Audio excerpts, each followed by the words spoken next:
Hello, all of you. Myself, Dr. Mohammed Amanshi. I'm a physiotherapist, founder director of Physicare Physiotherapy Clinic, VT Kodagot, Pune. I have a work experience of more than 10 years, and I am practicing at VT Kodagot since 6 years. This video is for people who are suffering from piriformis syndrome and low back pain, the pain in the legs, thighs, or hip region. Piriformis muscle जब spasm में जाता है तब ये एक nerve को दबा देता है और वो नर्व जब दबने के बाद में आपको back side of your thigh, back side of your low back side of the calf में पेन आना शुरू हो जाता है। बेसिकली पायरिफॉर्मिक मसल जो है आपकी थाई बोन और सैक्रम बोन, जो माकड़ हार्ट या नीचे कहते हैं बेस ऑफ योर हिप्स, वहाँ पर होता है।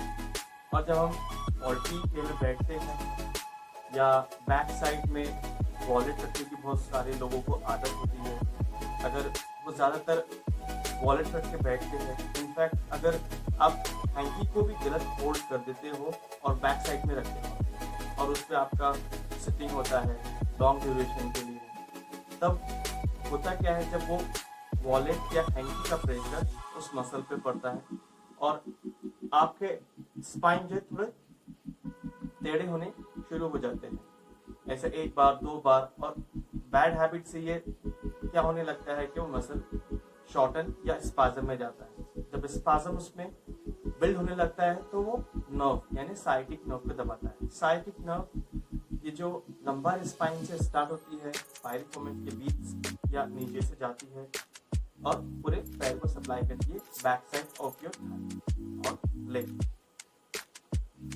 तो बेसिकली जब ये नर्व दबना स्टार्ट हो जाती है तो आपको एक पेनफुल सेंसेशन आना स्टार्ट हो जाता है, जो कभी back side of the thigh रहता है या हिप रहता है या काफ में भी जाता है। तो इसे हम पायरिफॉर्मिक सिंड्रोम कहते हैं। इससे बचने के लिए आपको कुछ प्रिकॉशन लेने होंगे और कुछ स्ट्रेचिंग एक्सरसाइज करनी होगी और उसके बाद धीरे धीरे within few days you will see your pain. First to know how you are improving, आप एक विजुअल स्केल बनाइए अपने माइंड में कि जस्ट इमेजिन टुडे इज 9 सितंबर और आपको ये पेन आज में, and after 7 days on 16 September you make a rough diagram that you have got 100% of your pain on 9 September. Just assume it.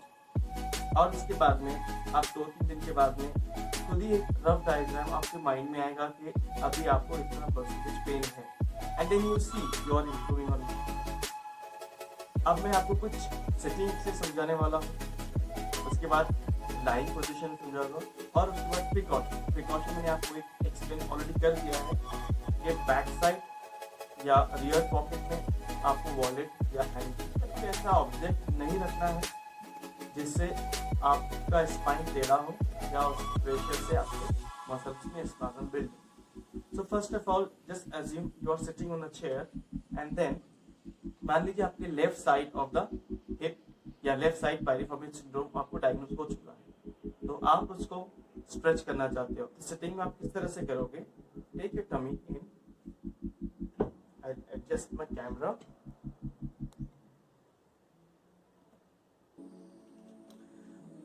Okay.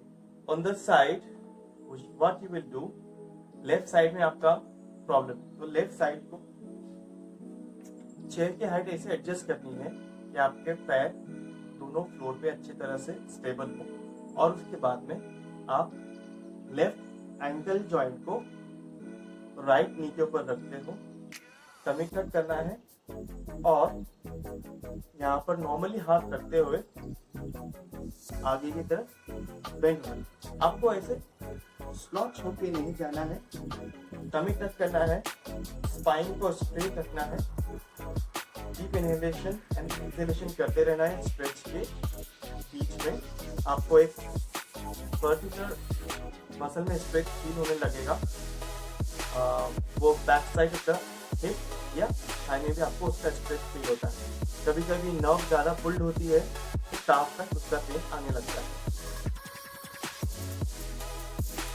आप इस पोजीशन को 30 सेकेंड होल्ड करोगे, धीरे धीरे बैक, ऐसे 5 टाइम रिपीट करना है आपको। अभी इसका ये थोड़ा एक एडवांसमेंट है। मान लीजिए आपको इसमें ज्यादा स्ट्रेच फील नहीं हो रहा है, तो आप क्या करोगे, राइट साइड से जो अफेक्टेड नी है उसको होल्ड करना है आपको, थोड़ा बॉडी को टर्न करना है सेम साइड जिस साइड में आपको पेन है, and then you gradually move down and you pull the knee, this knee, you may feel that stretch. Same उसी को 30 सेकेंड आपको होल्ड करना है, या इसी पोजीशन से बैठे बैठे आप इस पैर को आपकी तरफ ऐसे खींचिए।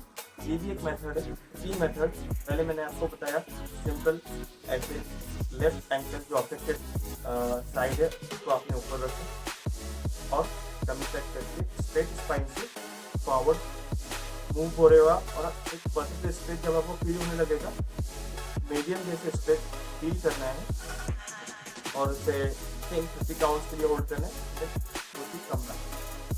सेम वे मैंने आपको बताया अभी, turn to opposite, I mean same side, जो साइड में आपको पेन है उस साइड का पैर आपने रखा है ऊपर, देन आप टर्न हो रहे हो, और टर्न होने के साथ ही साथ आप राइट हैंड से इसको पुल कर रहे हो, same 30 count.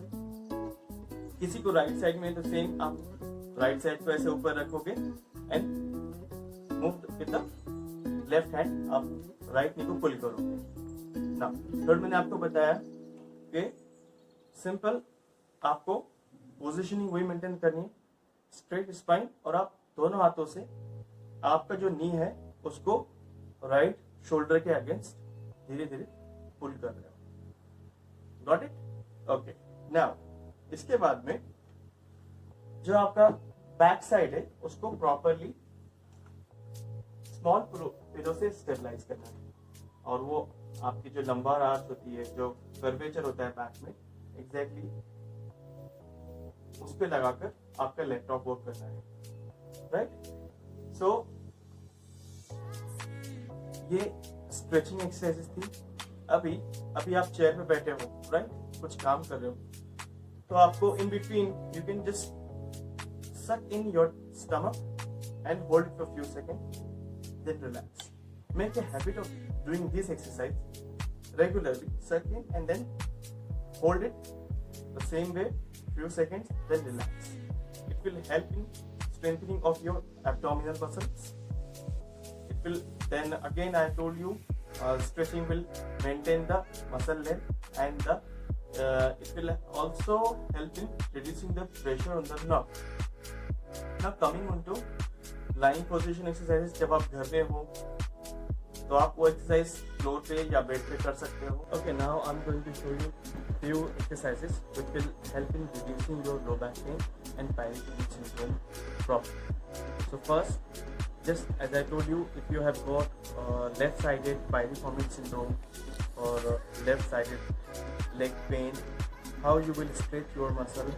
Like you have to make the left ankle on the right knee joint, and then you will keep your right hand and left hand interlock with each other, and then you are going slowly down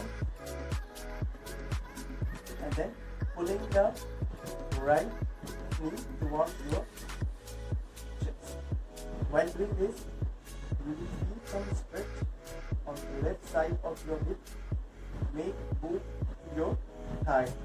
और क्या होता है, कभी कभी pen यहाँ तक गिराता है, बिकॉज नर्व अगर टाइट में ज़्यादा खींची हुई है तो पेन रेडिएट होता है. You have to pull it and then hold for at least 10 to 30 seconds and just relax. Same way you will keep and then again pull your right knee, relax your upper body and then hold it for a few seconds, then again relax. Like that 5 to 10 repetitions on left side. Then make your left knee across your right thigh and then turn your upper body on the left side. Pull the right knee, left knee right to the right side this way. Hold it for 2 seconds. You release.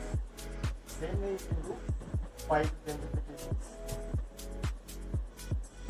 Then keep your 2 hands below your lumbar arch,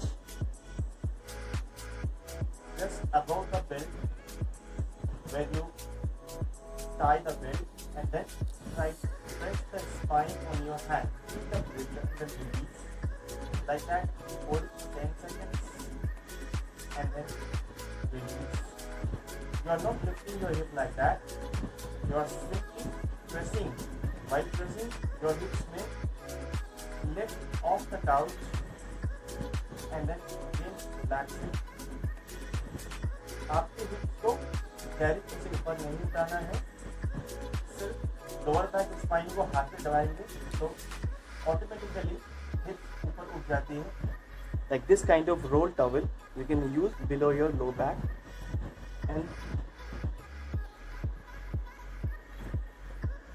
lie down on that same manner. Keep it below your lumbar arch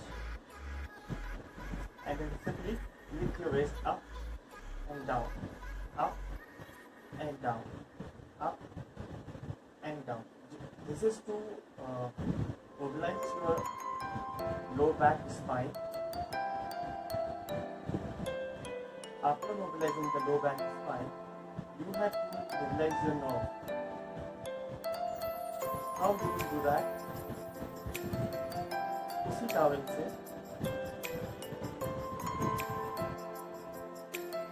आपको left side में, आपको जो left side में pen हो रहा है उसके लिए राइट लेग को फोल्डेड रखते हैं इनिशियल लेवल पे.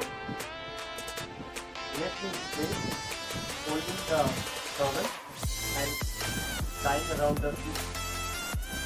You are stretching and slowly pulling the leg towards your head. यहाँ पर आपको टेंशन आने लगेगा थाई में और काफ में और लंबा स्पाइन भी आ सकता है. यहाँ पे आप इस तरह से, मैं आपको बता रहा हूँ, पंजे को अप एंड डाउन करना है मैक्सिमम टेंशन पर. यानी आपने पैर को इस तरह से खींच लिया और आप यहाँ से पंजे को अप एंड डाउन कर रहे हो. ये एक मेथड है. दूसरे मेथड में आप सिंपल, जो मैंने आपको पहले बताया, पैर को इस तरह से खींच रहे हो आपकी बॉडी की तरफ और टेंशन को कुछ सेकंड के लिए होल्ड करें, फिर रेस्ट लेना है बीच में, देन अगेन पुल करना है कुछ सेकंड के लिए, देन अप एंड डाउन करना है कुछ सेकंड के लिए, देन रेस्ट. इस तरह से आप आपकी थाई को और लंबर स्पाइन को relax. Thanks all of you for watching my video. Please ये वीडियो उन लोगों को शेयर कीजिए जिनकी इस तरह की प्रॉब्लम्स है, और please subscribe my YouTube channel and share the link of my Facebook page. Also click on like button. Thank you so much.